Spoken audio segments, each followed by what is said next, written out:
Hi, everyone. In this segment, I'd like to talk about VA disability and compensation and the VA Caregiver Support Program.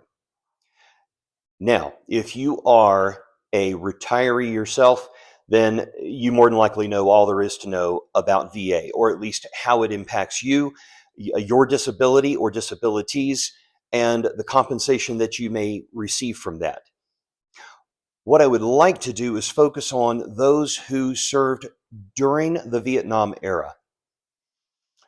If you served on active duty in Vietnam in areas that were exposed and you were exposed to Agent Orange, then the VA very specifically has a program for you that allows for known diseases and conditions that are as a result of being exposed to Agent Orange.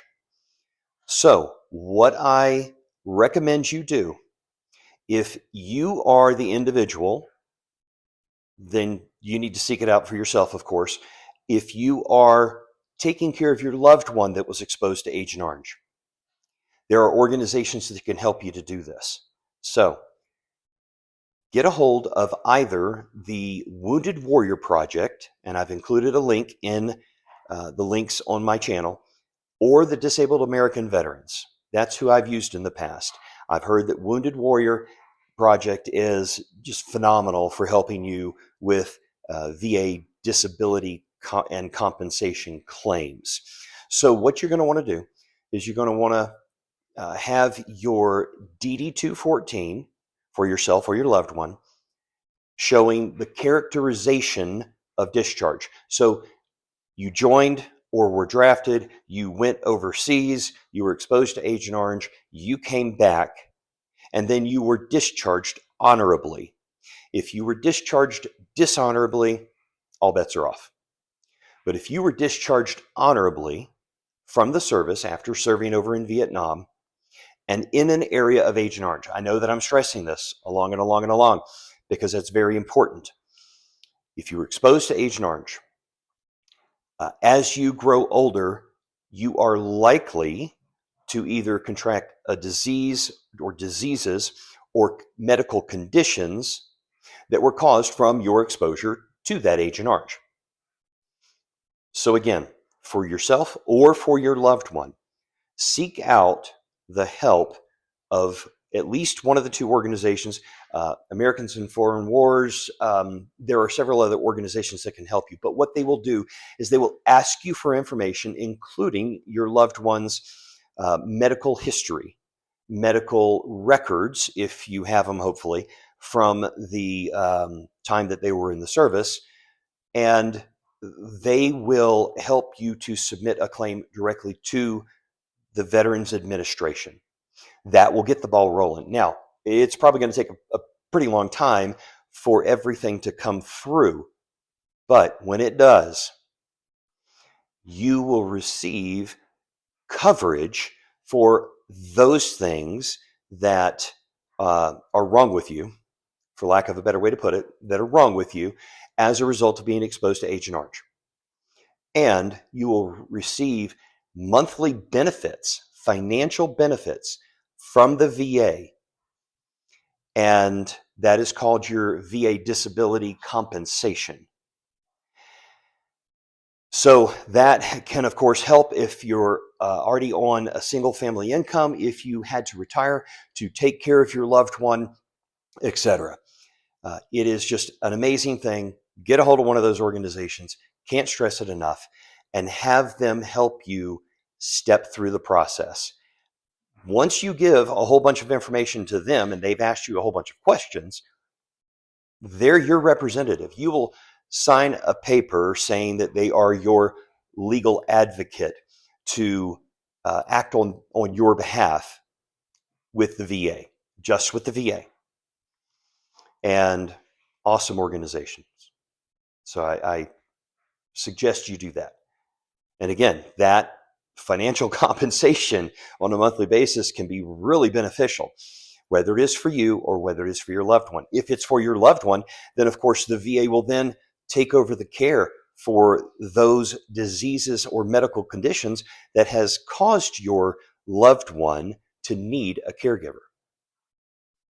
Next thing I'd like to talk about is the VA Caregiver Support Program. Now, I want to read you a couple of things real quickly. The Department of Veterans Affairs Caregiver Support Program offers clinical services to caregivers of eligible and covered veterans enrolled in the VA healthcare system. The program's mission is to promote the health and well-being of family caregivers who care for our nation's veterans through education, resources, support, and services. So, keys to that particular statement. Your loved one needs to be enrolled in the VA healthcare system, whether they're a retiree or they had prior service and were discharged from the service. So I suggest you get them into the system if they're not already. And that goes back to what I talked about before about getting with Wounded Warrior or Disabled American Veterans or AFW, et cetera, et cetera, et cetera. But they have to be enrolled in the VA healthcare system. And this only applies to the veteran. So if your loved one is the veteran, you do not have to be a veteran if you are the caregiver. This program is for your veteran loved one. So they have two different levels of the program for caregiver support. It's called the Program of General Caregiver Support Services and the Program of Comprehensive Assistance for Family Caregivers. I'm just going to read the latter, what they provide, because this is the more comprehensive one. This is a caregiver that is a family member providing support to their loved one that was the veteran. So that caregiver can receive education and training, health services if the caregiver is not otherwise insured, okay? That's key. Mental health counseling, monthly financial stipend, respite care, and other services. So this is very similar to the hospice program that I talked about. They can provide you with so many of these different things and resources, the durable medical equipment, but they can also provide you with a monthly stipend for taking care of your loved one. And so not only can your loved one receive VA disability compensation, but you as the caregiver, someone who was never in the military. Although I understand that if y'all were married while your loved one was in the military, it's just like being in the military. You're moving around all over the place. You're having to cope with a lot of the same things that your loved one had to cope with while they were in the military. May God give you strength on your journey. I'll see you again soon.